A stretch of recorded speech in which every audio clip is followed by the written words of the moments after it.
मित्रांनो, एक अधिकारी ज्यानं स्वतःच्या बायकोला जी आमदार आहे तिला पत्र लिहून सांगितलं होतं की माझा फोटो राजकीय बॅनरवर वापरू नकोस, या एका पत्रानं अख्ख्या महाराष्ट्र त्या अधिकाऱ्याच्या प्रामाणिकपणाचं कौतुक करत होता. आणि आता त्याच अधिकाऱ्यानं सेवेत अजून 4 वर्ष बाकी असताना अचानक राजीनामा दिलाय. योगायोग आहे की योजना? पदोन्नती अडकली म्हणून राग आलाय की 2029च्या विधानसभेची बांधणी सुरू झाली आहे? या राजीनाम्यामागचं खरं गणित काय? हे सर्व प्रश्न आज अनेकांचे आहेत आणि हेच आज आपण उलगडणार आहोत. नमस्कार, मी आपल्या सर्वांचा मित्र अक्षय ताठे आणि आपण बघताय सत्य पे सत्ता. प्रश्न तुमचे, आवाज आमचा.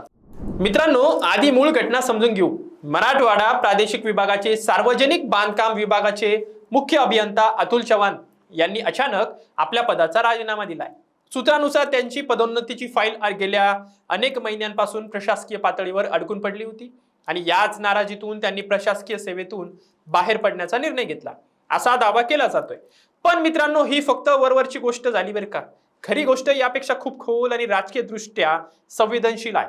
अतुल चव्हाण यांची ओळख फक्त एक प्रशासकीय अधिकारी एवढी नाहीच आहे. त्यांच्या पत्नी अनुराधा चव्हाण या भारतीय जनता पक्षाच्या आमदार आहेत आणि त्यांचा मतदारसंघ आहे फुलंब्री. हा तोच मतदारसंघ ज्यावर एकेकाळी हरिभाऊ बागडे उर्फ नाना यांचं वर्चस्व होतं. 80 वर्षाचे नाना हे फडणवीस सरकारच्या काळात विधानसभा अध्यक्ष राहिले होते आणि 2019 मध्ये त्यांनी फुलंब्रीतून निवडणूक जिंकली सुद्धा होती. आज तेच नानाचं राजकीय वर्चस्व अनुराधा चव्हाण यांच्या माध्यमातून पुढे चालतंय. म्हणजे मित्रांनो, हा मतदारसंघ भाजपसाठी नुसता एक मतदारसंघ नाहीये, तर एका राजकीय वारशाचं प्रतीक आहे. आणि आता या पार्श्वभूमीवर आपण अतुल चव्हाण यांच्याकडे बघायला हवं. त्यांनी आमदार पत्नीला बॅनरवर फोटो न वापरण्याची विनंती केली होती, तेव्हा जनतेनं त्यांच्या प्रामाणिक अधिकारी म्हणून डोक्यावर घेतलं. पण राजकारणाची भाषा वेगळी असते मित्रांनो. सत्तेच्या वर्तुळात एक अलिखित नियम असतो, तटस्थ ही तात्पुरती भूमिका असते, कायमची नाही. जेव्हा एखादा प्रशासकीय अधिकारी अचानक 4 वर्ष बाकी असताना राजीनामा देतो, तेव्हा प्रश्न पडणं साहजिकच आहे. आता पुढचं पाऊल काय? अतुल चव्हाण यांचा प्रवास साधा सुद्धा नाहीच आहे मित्रांनो. पैठण तालुक्यातल्या मारोळा गावातून सुरू झालेला हा प्रवास गरिबीतून अनवाणी पायांनी शाळेत जाण्यापासून सुरू झाला होता. असं सांगितलं जातं की जिद्दीनं अभ्यास करत करत ते क्लास 1 अधिकारी सुद्धा बनले. साताऱ्यापासून सुरुवात करत आज मुख्य अभियंता पदांपर्यंत पोहोचले. 2010 मध्ये त्यांना राज्य शासनाकडून उत्कृष्ट अभियंता पुरस्कारही मिळाला होता. ग्रामीण विकास आणि जलसंधारण या क्षेत्रात त्यांचं विशेष योगदान असल्याचंही सांगितलं जातंय. पण मित्रांनो, इथेच एक महत्वाचा धागा आहे. अतुल चव्हाण यांनी स्वतः अनेकदा नेतृत्वाची आणि राजकारणाची आवड सुद्धा बोलून दाखवली आहे. असं म्हटलं जातं, संधी मिळाल्यास संभाजीनगर भागातून नेतृत्व करण्याची इच्छा त्यांनी सुद्धा अप्रत्यक्षपणे व्यक्त केल्याचंही बोललं जातंय. म्हणजे भावी खासदार म्हणूनही त्यांच्याकडे बघितलं जातंय. आता विचार करा, एका बाजूला पत्नी आमदार, दुसऱ्या बाजूला नाना बागडेंचा राजकीय वारसा आणि तिसऱ्या बाजूला स्वतःची प्रशासकीय प्रतिमा आणि लोकप्रियता. हे तिन्ही धागे एकत्र जर आले ना, तर 2029च्या लोकसभा किंवा विधानसभा निवडणुकीच्या आधी फुलंब्री मतदारसंघात एक नवं राजकीय समीकरण तयार होऊ शकतं, अशी चर्चा आहे. आता राजकीय वर्तुळात रंगू लागली आहे बरं का ही चर्चा. आता प्रश्न असा येतो की जर पदोन्नती अडकली हेच कारण असतं, तर अधिकारी सहसा विभागीय तक्रार करतात, प्रशासकीय मार्गाने लढतात, पण थेट राजीनामा मात्र देत नाही. तोही सेवेत असताना 4 वर्ष बाकी असताना. हे पाऊल फक्त नाराजीतून उचललेलं वाटत नाही बरं का मित्रांनो. उलट हे एका सुनियोजित राजकीय बांधणीचा भाग असू शकतं, असाही चर्चा सध्या सोशल मीडियावर चालू आहे. काही राजकीय निरीक्षक असं करतायत की अर्थात हा आरोप आहे, याला अद्याप कोणताही अधिकृत दुजारा मिळालेला नाही, परंतु अंतर्गत काही जे त्यांच्या जवळचे लोक आहेत ते असं म्हणतायत की अतुल चव्हाण यांनी स्वतः याबाबत जाहीर भूमिका मांडलेली नाही. आणि मित्रांनो, या राजीनाम्यांची टायमिंग जर बघितली तर संशय आणखीन गडद होतो बरं का. 22 जूनला अतुल चव्हाण यांची मुंबईतल्या वरळी इथल्या नगर परिषद प्रशासन संचालनालयात मुख्य अभियंता म्हणून बदली करण्यात आली होती.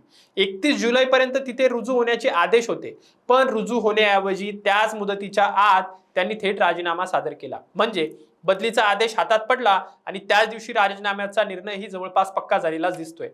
राजीनामा दिल्यानंतर त्यांनी व्हॉट्सअप स्टेटसवर एक सूचक संदेश ठेवला होता, ज्याचा अर्थ होतो अंत नाही, ही तर नवी सुरुवात आहे.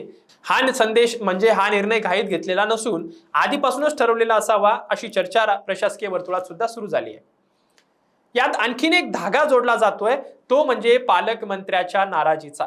गेल्या काही महिन्यात छत्रपती संभाजीनगर इथल्या घाटे रुग्णालयातील बांधकामाच्या गुणवत्तेवरून प्रश्न उपस्थित झाले होते आणि पालकमंत्री संजय शिरसाट यांनी संबंधित कामावर जाहीरपणे नाराजी व्यक्त केली होती. सार्वजनिक बांधकाम विभागाच्या विविध विकास कामांतील कथित अनियमिततेवरही सातत्याने टीका होत होती. राज्यातल्या हजारो कोटींच्या विकास कामांशी संबंधित असलेल्या याच विभागातल्या वरिष्ठ अधिकाऱ्याचा असा अचानक राजीनामा हा योगायोग आहे की या राजकीय दबावाचा परिणाम, हा प्रश्न आता चर्चेत आलाय. आणखीन एक गोष्ट लक्षात घेण्यासारखी आहे मित्रांनो, अतुल चव्हाण यांची नियमित सेवानिवृत्ती मार्च 2023 मध्ये होणार होती. म्हणजे स्वतःहून सेवा सोडण्याचा हा निर्णय त्यांनी नियत निवृत्तीच्या तब्बल 4 वर्ष आधी घेतलाय. म्हणजे सुमारे 32 वर्षाच्या प्रदीर्घ सेवा काळात अष्टविनायक मार्ग, समृद्धी महामार्ग यासारख्या राज्यातल्या अनेक महत्त्वाच्या पायाभूत प्रकल्पांच्या नियोजन आणि अंमलबजावणीत त्यांची भूमिका बजावली होती. त्यांनी खूप उत्कृष्ट काम केलंय असं सांगितलं जातं. एवढा अनुभवी आणि कर्तबगार अधिकारी निवृत्तीचं वय जवळजवळ नसतानाही सेवा सोडतो, यामागे फक्त वैयक्तिक नाराजी आहे, यावर विश्वास ठेवणं सध्या कठीणच जातंय. पण मित्रांनो, महाराष्ट्राच्या राजकारणात असे प्रयोग नवीन नाहीत. प्रशासकीय सेवेतून थेट राजकारणात उडी मारणारे अनेक अधिकारी आपण बघितले आहेत. फरक एवढाच आहे की इथे कहाणी थोडी वेगळी आहे, कारण घरातच आधीपासून सत्तेचं एक स्थान आहे. पती पत्नी दोघेही राजकीय आणि प्रशासकीय वर्तुळात सक्रिय झाले तर फुलंब्री सारख्या मतदारसंघात एक कुटुंबाचं वर्चस्व अधिकच घट्ट होऊ शकतं. म्हणजे येणाऱ्या काळात फुलंब्रीचा विकासही होऊ शकतो आणि हे भाजपसाठी फायद्याचंच ठरेल. ही डोकेदुखी हे आत्ताच सांगणं गायचं ठरेल. डोकेदुखी ठरेल ती दुसऱ्यांसाठी. पण दुसरा एक महत्वाचा मुद्दा म्हणजे अतुल चव्हाण यांची प्रतिमा. त्यांनी लाल बत्ती, सरकारी बंगला, गाडी या गोष्टींना नकार दिल्याचंही आणि साधेपणाने राहण्याचा आग्रह धरल्याचं सांगितलं जाते. ही प्रतिमा राजकारणात उतरण्यासाठी एक मोठं भांडवल ठरू शकतं आणि एक चांगली इमेज बिल्डिंग सुद्धा होऊ शकते. सामान्य कार्यकर्त्यापासून ते सोशल मीडियावरील तरुण पिढीपर्यंत त्यांचे विचार मोठ्या प्रमाणात शेअर होत असतात असं दिसून येतंय. आणि म्हणजे एक तयार जनाधार त्यांच्याकडे आधीपासून उपलब्ध आहे. त्यांना मानणारा वर्गही आहे. फुलंब्रीमध्ये अनुराधा चव्हाणांच्या माध्यमातूनही त्यांचं एक इमेज चांगल्या पद्धतीने आहे. तर मित्रांनो, आता खरा प्रश्न हा आहे की जर अतुल चव्हाण राजकारणात उतरले तर नेमकं कुठून लढणार. असंही सांगितलं जातंय की 2029ला छत्रपती संभाजीनगर लोकसभेसाठी ते तयारी करतायत. फुलंब्रीतून पत्नी पुन्हा उमेदवार असतील तर मग चव्हाण यांचं पुढचं पाऊल कोणत्या मतदारसंघाकडे वळणार असंही अनेक जण म्हणतायत. संभाजीनगर शहर, ग्रामीण भाग की मराठवाड्यातला एखादा वेगळा मतदारसंघ की मग थेट पाडद्यामागून पक्ष संघटनेत सक्रिय भूमिका घेणार, हे सगळे प्रश्न सध्या तरी अनुत्तरित आहेत.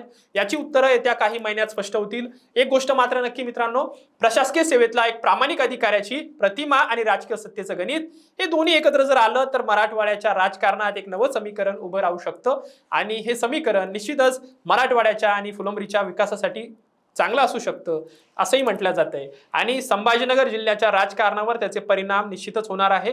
आता नेमकं ते परिणाम कसे होतील हे बघणं महत्त्वाचं ठरणार आहे. तर मित्रांनो, तुम्हाला काय वाटतं, अतुल चव्हाण यांचा राजीनामा खरंच पदोन्नतीच्या नाराजीतून झालाय की 2029च्या राजकारणाची ही एक नवी सुरुवात आहे.